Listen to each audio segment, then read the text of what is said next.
Perhaps a little interesting that as we celebrate this solemnity of the Sacred Heart today, that a primary image that the scriptures that are given to us in this third of the 3-year cycles is one of a shepherd. Shepherds we usually image as ones who guide us, lead us as part of a flock. But a shepherd is also one who has to deal with sheep that aren't doing so well with the rest of the flock. We heard in the first reading, the sheep that are scattered, that the shepherd has to bring them back together.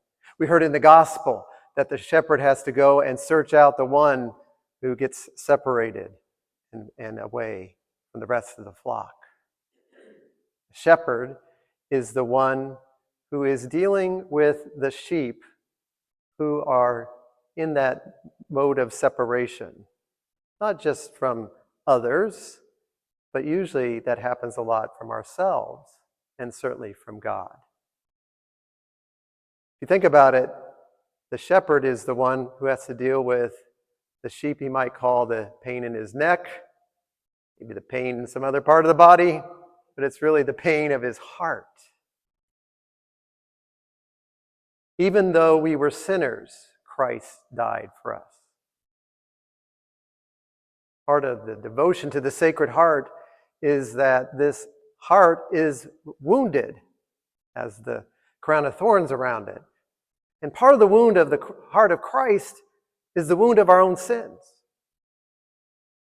And yet, in all that, particularly in the love of Christ shown in the cross, dying for us while we were sinners, that heart is even more full of love for us. So it's interesting and maybe more helpful to hear that part of what a shepherd does, especially as Ezekiel describes it, is a shepherd is one who tends his sheep. Tending to the sheep is paying attention to them, bringing them back if they are separated, and always helping them to understand that they are cared for, maybe in ways they don't even understand, those sheep, that they are loved. Interesting that we hear the word tend in terms of a shepherd, but it's easy then to go and connect that to the tender heart of the Sacred Heart of Jesus, loving us even when we sin and are a pain to that same heart, even when we separate ourselves away from God and others.